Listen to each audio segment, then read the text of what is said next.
Nasa linya ngayon si Coach Yeng Giao at if you also remember, siya po ay isa sa mga organizers po ng Basketball Coaches Association of the Philippines. Hingi lang tayo po ng guidance sa kanya sa usapin po ng karir ng mga coaches. Dito po din hango po sa gustong mangyari ng Philippine Sports Commission na magkaroon daw po ng enactment of law regulating the coaching profession in the Philippines. Coach Yeng, maganda umaga po. Manong Ted, good morning. DJ Chacha, good morning. Salamat sa panahon. Una po sa lahat, hingi lang po kami ng inyong pong thoughts, dito lang po sa nangyaring pong trahedya sa dalawang atleta ng Ateneo dyan po sa Aurora. Una, sobrang lungkot ng basketball community tsaka siguro ng buong Pilipinas dahil alam naman natin na halos ang daming basketball fans sa atin. Nakikiramay ako dun sa pamilya ni Rene Baterbonia tsaka ni Divine Adili. Nakakalungkot, na nakakadurog ng puso pag naririnig mo yung yung nanay ni Rene. Siguro moving forward, dapat lang talaga na maghanap tayo ng paraan para hindi na maulit yung mga pangyayari. Opo. Salamat po, Coach Yeng. Kaya nga po, hintayin natin ang resulta po ng sinasabing ilang pang investigasyon na gagawin para po sa usapin po ng accountability as claimed by some government agencies. Ngayon, kaya nga kami iistorbo sa inyo, Coach Yeng. Una po sa lahat, gusto na ho namin malaman, ang mga coach ho ba sa PBA ay meron pong kaukulang pong lisensyang kinukuha? Gaya po ng mga atleta, hindi ho ba may mga GAB licenses yan? Kayo ho ba sa PBA ho muna as professional coaches, meron ho ba kayong lisensya na kinukuha?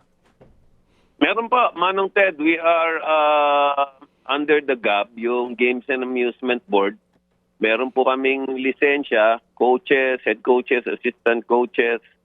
So meron pong dadaan ng mga accreditation yan, meron pong medical examinations yan. So sa pro po, well-regulated naman po yung profession namin, both the coaches and the players. Mm-hmm. Ang wala po niyan sa amateur. Mm-hmm. Yung nga po ngayon ang gusto ko po tukuyin ngayong Coach Yeng. Ano ho ang inyong kaisipan dito sa binabanggit po ni Ginoong Gregorio ng Philippine Sports Commission na if I may quote him, we will push for the enactment of law regulating the coaching profession, including the establishment of a national registry, mandatory licensing certification, and continuing professional development requirements for coaches and sports professionals. Doon po sa mga nasa amateur po, ito UAAP, NCAA, at mga liga-liga sa barangay. Yun pong binabanggit niya na panahon na para magkaroon daw po ng batas to regulate this profession. Ano yung take doon? Personally po, I support that. Siguro po kailangan talaga natin ng ganong klaseng legislation. But at the same time, hindi lang po yan dapat sa basketball. Sa lahat po ng sport siguro kailangan yan. So yun, we will need the PSC, we will need the POC, the Philippine Olympic Committee, and we will also need the inputs of the National Sports Association, so yung mga federation po natin. Kasi nangyari po yung trahedya na yan sa basketball, but it can happen to other sports.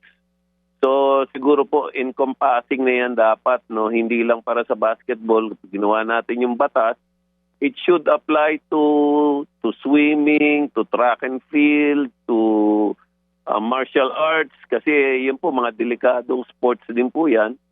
So not just for basketball. So suportado ko po yan personally. Opo.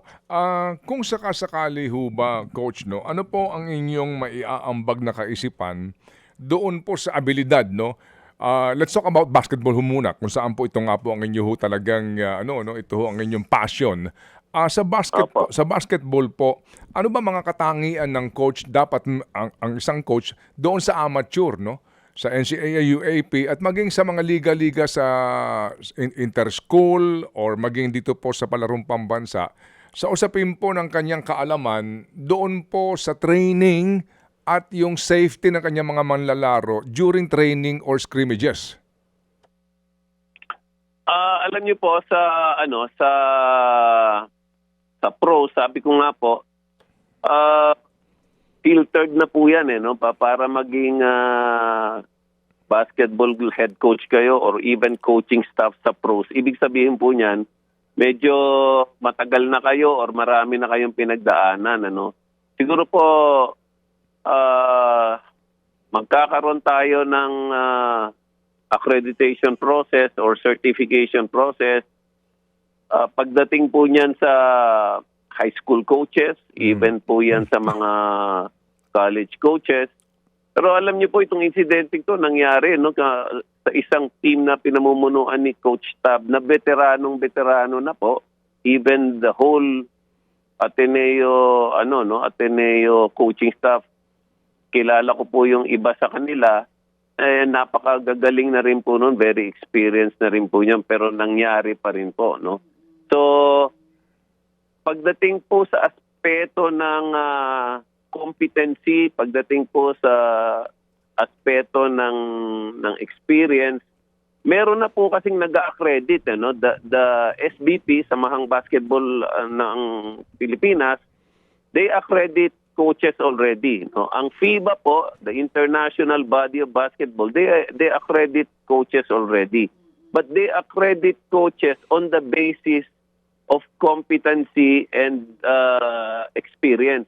Hindi po wala pong diyan wala po do sa protocol po nila, wala po yung mga ipagbabawal mo kunyari ang training sa open sea, wala pa pong ganyan. Siguro po yun po ang kailangan nating idagdag doon sa mga accreditation at doon sa mga certifications na how do you conduct a training session or a training camp outside of the gym, what are the safety precautions? Kunyari po, dapat meron kayong mga medical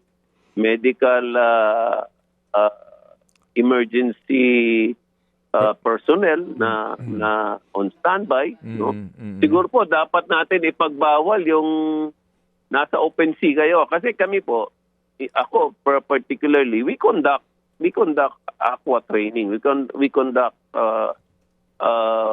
water training, tawag po aqua training, but in a controlled environment. Never po sa dagat at ginagawa po yan sa swimming pool. And even sa swimming pool, it should be well supervised. Alam niyo po, pagka kumikidlat at saka kumukulog, pag nasa swimming pool kayo, you should get out of the swimming pool and go somewhere where it's covered. Kasi yung pool po, pagka kumikidlat, pwedeng tamaan kayo ng kidlat in the pool. So, those are some safety precautions that we already undertake. Pero hindi po yan nakalagay sa policy, wala pong batas na ganyan. So, I think nandun lang yung loophole na there are already accreditations in competency, certifications in experience, but wala po tayong mga ganon na safety precautions except dun po sa mga medical certifications. So, dahil may nangyayari po na merong mga heart issues yung mga ibang players na hindi natin alam, then they should, ginagawa na po yan ng mga eskwela, ginagawa na po yan ng mga teams. But there are no such things as safety precautions during training camps or out of town training sessions. Yung bang mga coaches, sir, meron bang kaukulang parang seminar training, makakakuha ka ng certification tapos yun ang i-submit doon sa accreditation body? Meron pong ganon, but some teams do not require that. You can get hired without that. But some teams might require that if you're coaching in Europe or some other places. i-require po yun eh. Pero sa Pilipinas po, and siguro even in other Asian countries, they do not require that. So baka kailangan din nating pag-aralan na i-require natin yung mga ganun. Oo. Para lang humasiguro nga yung competence and of course integrity din po nung mga magiging coach ng koponan. Sabi nga ninyo hindi lang ito sa basketball pati nga po sa ilang mga ngayon kaya Sa lahat po ng sports. Sa lahat po ng sports. Opo, lalo na ho itong At saka mga po, siguro po, Mm. isang rin yan is to, kasama sa batas, is to require the schools or the leagues to impose itong mga safety precautions po kasi po yan eh. Actually, the schools or the teams themselves are left on their own to decide that. Wala po silang sinusundang kung ano mang protocol. Basta bahala. Bahala po yung eskwela, bahala po yung head coach on what they want to do. Kasi kami po, nagte-training camp din kami, no? And we do it in a different style. Si Coach Tab in a different style. Some other coaches will do it in a different style. So, but you can do it in a different style but with common safety precautions. Common po yung mga safety precautions dapat. Opo. Nabanggit nga po ninyo yung kayo po ginagawa rin niyo yan para po doon sa strengthening conditioning po ng inyong mga players sa isang controlled environment. Sa usapin po nitong kapag tubig, swimming pool para controlled environment. Tanggap naman po natin coach na nga sa makabagong panahon ngayon, may cross-training na, di ba? Tama po yan. Ginagawa yan. They call it cross-training. Yes, opo. Para nga yung atleta, yung kanyang mga pangangailangan sa mga muscles niya na dapat mapaganda, mahasad, mapalakas, ginagawa ng mga trainers nila. Sa inyo ho ba, sa coach, di ba coach kayo? So, di ba meron din kayo mga conditioning coaches? Di ba? Nakikita ko yan pag nandoon sa... Go ahead, sir. Can you explain that? Yes, you have different coaches with different competencies. Meron kayong conditioning, strength and conditioning coaches. Meron po kaming mga PTs, mga physical therapist. Meron po kaming mga video coaches na film lang at video lang po iniintindi nila. So marami pong no. But in college or maybe even in high school, due to logistical limitations, baka lang po yan, head coach lang po yan or head coach and one assistant coach. So medyo may may problema po yan if the resources are not enough. Hindi po kamukha sa pros na maraming resources yung mga teams. In college, there are some schools that can afford that pero yung ibang schools po they cannot afford that. So maliit lang din po yung logistical capacities nila, no. So I don't know if that will be required in the law. So pagka po ginawa nyo ng batas yan,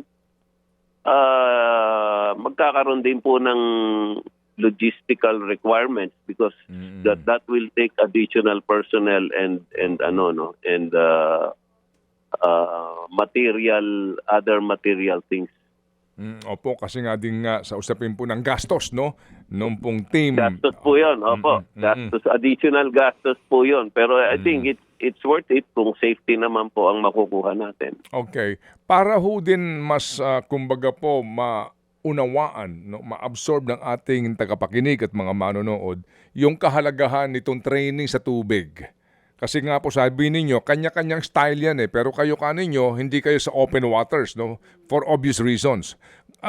Yes, apo. Ba't kinakailangan gawin nyo sa basketball? Ano ba ang mga particular na muscle ang gusto ninyong i-develop dito at yung lakas po ng manlalaro? Yes, kami po particularly, we do most of that in the off-season. No? Kamukha po nung Ateneo, nung mga college teams ngayon, they are in their off-season. So, if you want to do cross-training, you do it in your off-season. And tama po yung timing nila. Off-season sila ngayon. So nagko-cross training sila. But the benefit of aqua training is yung nagba-basketball ka po, yung muscle balance mo, iba yung mga muscle na ginagamit mo for basketball, na may mga maliliit po tayong mga muscle na kailangan nating i-train to prevent injuries, no, sa future. So water training does that, no, yung mga ibang muscle mo na hindi mo nagagamit kasi ibang set of muscle ang ginagamit mo for basketball. Pag nate-train mo yung ibang set of muscle mo, lumalakas ka overall, it prevents injuries. At the same time po yung water training for if you're already injured or if you're trying to avoid injuries, dahil may buoyancy po yung tubig no? May buoyancy. So hindi po masyadong bugbog yung katawan nyo kahit na napapagod kayo, ginagamit nyo yung muscle nyo. Pero at the same time, low impact po yan. No? Low impact. Kaya almost all teams po train in the water. But always in the pool. No? Yun nga po, I don't know if any other team that does yung aqua training in the beach or in the open sea. No? So baka po isang lang diyan is if you're doing water training or aqua training, it should be in a controlled environment. It should not be in the open sea. Yung pong mga weights na nilalagay sa ankle o kaya po may bit-bit na weights yung athlete habang siya ay nagta-traverse po ng tubig sa swimming pool, yung po kasama talaga yon sa training, no? Ano po yon? That would be a very advanced state of training. Masyado ka ng advanced to do that. No? Sa atin po, even as a pros, water training, we do not do weights. We do not put weights because in the first place, it's dangerous already if you're in the water. Siguro po in fairness naman dito sa Ateneo team, I don't think na totoo po, hindi po ata totoo na dinagyan sila ng weights. No? So, I don't think nangyari po yon or meron pong ginawa na nilagyan sila ng weight sa paa or sa kamay. Yung sinasabi ho ninyo, advance ito. Just to be accurate. Yes, sir. Yung nga din po sinasabi po ng lahat, pati ho yung pulis na rumisponde doon at ang lahat, no? Pero yung nga pong binabanggit niya na pangangailangan ng words na yan, advanced training na yan. Kasi may mga sinasabi na yung iba pong mga veteranong NBA player, ginagawa daw yan. Pero yun nga, yung po ay supervised by professionals at hindi po lahat gumagawa nun. Tama po yun, no? And maybe 10% of NBA players do that, but 90% do not do that, no? And they all train in the water, pero yung magte-train ka na may weight, konti lang po talaga. Actually, ang nakita ko lang gumawa niyan si Wemby. Nakita ko po yung video ni Wembanyama. Pero ang dami pong ang daming tao sa paligid niya just in case something happens. May sasaklolo sa kanya even in a pool. Opo. Sige po. So ito hong sinasabi po ni Ginoong Gregorio na doon sa licensing, sa lahat na po ito, no, kaninyo, hindi lang po sa basketball, yung pagkakaroon ng lisensya, certification at continuing professional development requirements, tingin niyo po talagang napapanahon na ito sa Philippine sports, no? Napapanahon na po yan. Sabi ko nga, meron na po tayong mga competency and certification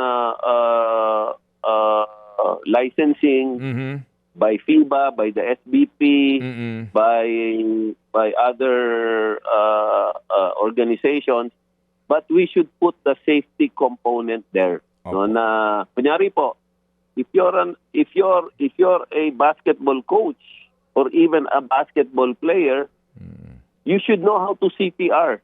No, you should know Respond. apply. Opo, you should know how to apply yung mga emergency procedures, no? So aside from coaching competency, kunyari may isang nahilong player, no? Dapat po alam natin kung anong gagawin natin, or merong actually that is why you have PTs. So some teams have doctors already present.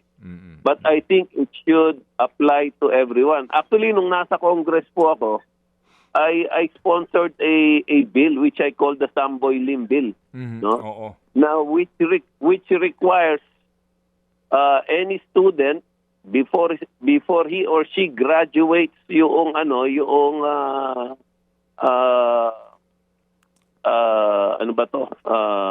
high school, or yung before they graduate high school, they should already be certified to know how to CPR. So, meron po tayong batas na ganun. Batas na po yun, which I don't know if it is being applied by the DepEd. Opo. Sige po. So, doon po sa mga, alam niyo ho yun, yung, kasi nga, sa barangay po, coach, maraming ganyan di ba? Yung mga barangay teams, diyan nagsisimula din po naman po ang mga kabataan lahat. Yung pong mga nandidiyan sa mga barangay, sa mga grassroots basketball particularly po, ano po yung advice doon?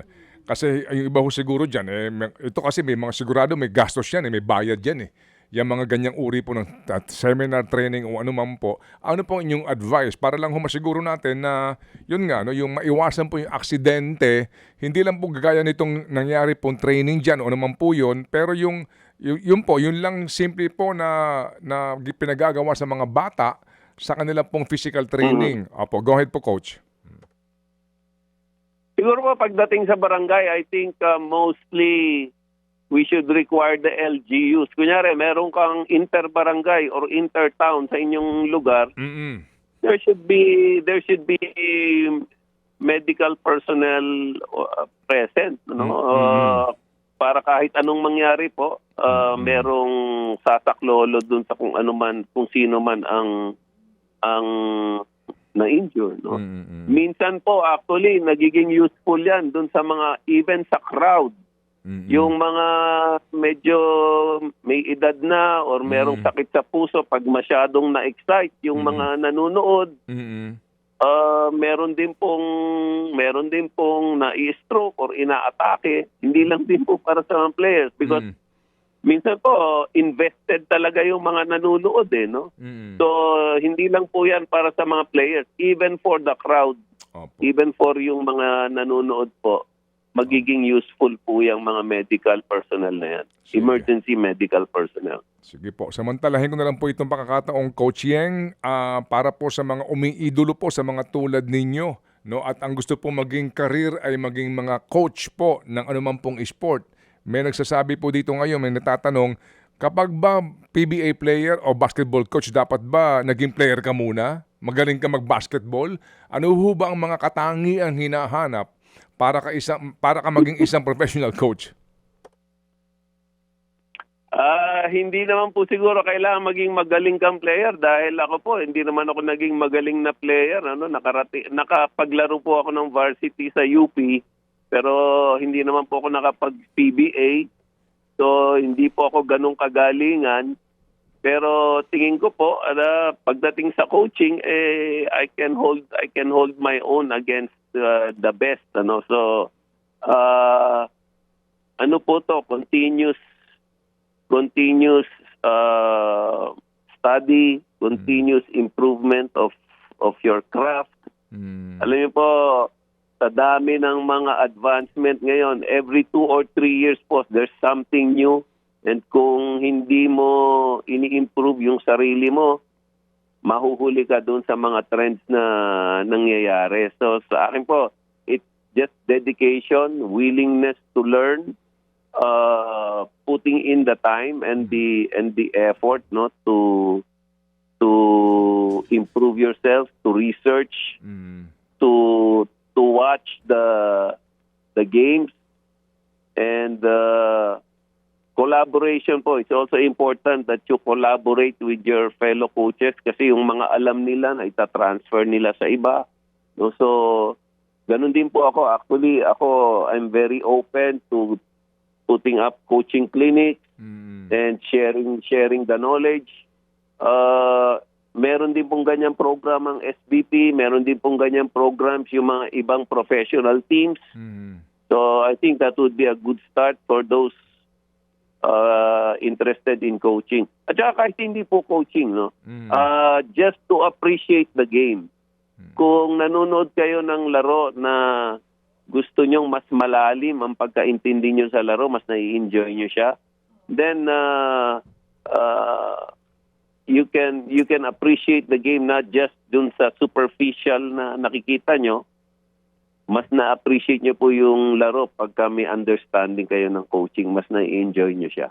Opo. Pahabol pong tanong si Chacha. Yes. Coach Cheng, aside po dun sa mga nabanggit ninyo, kasi sa amateur, wala pang certifications or accreditations for coaches, and then binanggit nyo po, kanya-kanya yung trainings nung mga collegiate kung paano nila gagawin yung kanilang mga bootcamp or gyms na trainings po. Ano pa yung idadagdag kung sakali man po na mag-push through etong sinasabi po ng PSC ngayon? Para po mas maproteksyonan yung ating mga atleta. Ano pa yung gusto nyong idagdag dito? Sa akin po, it's just a general protocol, no, on what you can do and what you cannot do. Maybe mandating medical personnel present, maybe safety precaution protocols. So siguro yun na lang po ang idadagdag, no. Actually, meron po akong alam na mga eskwela na pinagbabawal na nila ang kanilang mga training camps to be in the beaches, no. So pwede ka mag-training camp in a resort but not in a beach. Meron po mga ganun kasi ang dami po kasing ang daming. Even if they're not training in the beach, you just go out on a swim in a beach, pwede kang madisgrasya. No? So, that is why since ang mga eskwela po, they are mandated, no, to take care of the safety and health of their student athletes. To be safe po, pinagbabawal na nila yan. Pero ano po yan? That is just, kumbaga, they do it on their own, individual schools. Maybe we can do that now for all schools kung matutuloy po yung batas na yon.